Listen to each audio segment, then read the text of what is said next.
Cette vidéo s'inscrit dans une série dont on aura vraiment à cœur de vous partager. Celle de vous montrer toute la complexité du café, du fruit à la tasse.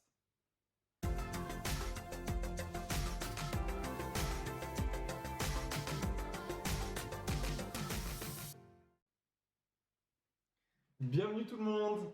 Alors aujourd'hui, on est là pour vous raconter l'histoire de notre ami producteur Marian. Alors l'histoire de Marian me touche personnellement. Premièrement, on est tous les deux européens. Deuxièmement, on a tous les deux épousé une femme vietnamienne qui est fille de producteur de café. Troisièmement, on a étudié tous les deux la finance. Et quatrièmement, on a tous les deux été bouleversés par une rencontre qui a changé notre vision du café. Un jour, Marian rend visite à sa famille productrice de café issue de la minorité ethnique de Qu'as dans la région de Lang Biang. Ce qu'il va y découvrir va le bouleverser à jamais.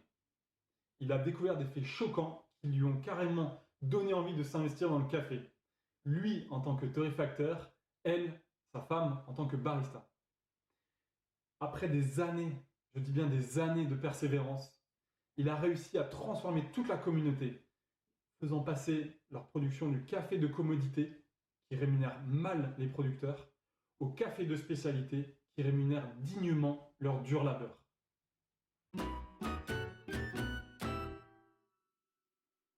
These people have been farming the coffee for many generations, like maybe very close to the 100 years, and for all of this time they never drink their own coffee. They only have been selling the cherries. People didn't really know about how valuable or how good their coffee can be because they never tried it or something like that. And of course they when they was processing the coffee, very simple, like the dry on the floor, pick a green cherry with the red cherry and everything, because never anybody show them, how to they maybe do higher quality stuff, right? But when we come here to visit the family, the very interesting was that I was always watching them in the coffee season, how they bring the coffee cherry from the mountains, and then there was a 60 kilo bags, 260 kilo bags on the motorbike, and that was looks very hard work for me because I couldn't even lift a 60 kilo bag myself, and and that was 50 kilo Vietnamese guys or Coho guys who can do it very easily. To be curious, what do you do with the cherries? And of course I start asking how much you sell it, where you sell it, what do you do, right? Of course, when they told me the numbers, I was very surprised, because that was I don't know, 5 or 6,000 dong per kilo of the cherry, which is maybe 20 cents in the dollar, or euro. And so when I calculated in my head that they can make less than 500 or maybe 1,000 euros a year, that was shocking for me because that was a very hard work, and also they need to pay for the workers for picking the cherries and taking care of the farm. So in the end, they was basically selling the cherries below the cost of the production, so they was just growing coffee and getting more poor every year, getting more in debt with the banks and stuff like that, So I was always surprised when I come here, and they live in very poor conditions, simple wooden houses, no showers, no toilets, just the dirt road. Basically, the idea was to have everything under control, right? So the farmers will bring the cherries, right? We also have a very small farm ourselves, right? But if everybody have such a small farm, we need to make a community of the people, right? Or we need to connect all the people, to make something work, because with half hectare, that's very little beans, right? So we start try to dry something, and we will see how it works, So the first year, the original idea was to do just the 50 kilo coffee for myself.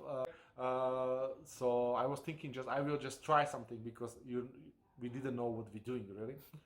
So because the people keep encouraging us to make more because the coffee was good, you know. But the reason why coffee was good is not because, of course, we tried to attention to the detail, everything is clean, you know, not on the floor or not on the roads, you know, to make sure that fermentation is controlled a little bit and stuff like that. But we were still learning, you know. But the reason why coffee was good, because this area is very good, you know. That means that under the Langbiang have some kind of the volcanic history, so soil is very rich, basalt soil. The biggest difficulty right now is the problem that the city come too close to the coffee farming area in the Langbiang mountain. So before nobody cared about this area when the Koho people only living here. They live in the isolation or very separated. But now everybody find out how rich this soil is, you know, and everybody is moving here, big companies, and this is developing many villas, and the city is becoming this is becoming city and will be connected to Dalat now. Yeah, everywhere probably in the world where the big city come too close to the coffee area, the land prices go too high, and it does stop making sense to make or grow coffee in the like a traditional way, you know, which in Vietnam is a monocrop culture. That means that the people only plant coffee. So just grow coffee, you know, on the land which pricing is very high. Is difficult, of course. The climate change, especially, is that if the weather is getting more hot, right? So there's more sunshine on the coffee trees, right? So they would like some shadow or something like that. And also here the season is only one time a year, right? So that means that you have October, November, December, maybe a little bit of the January. To harvest coffee, and the rest of the year there is no income, you know. Fortunately, as I say, the land prices for agricultural land here go too high, and all people basically cut down, or most of the ethnic people cut down the farms, sell the land, you know. So now it's very hard to somehow.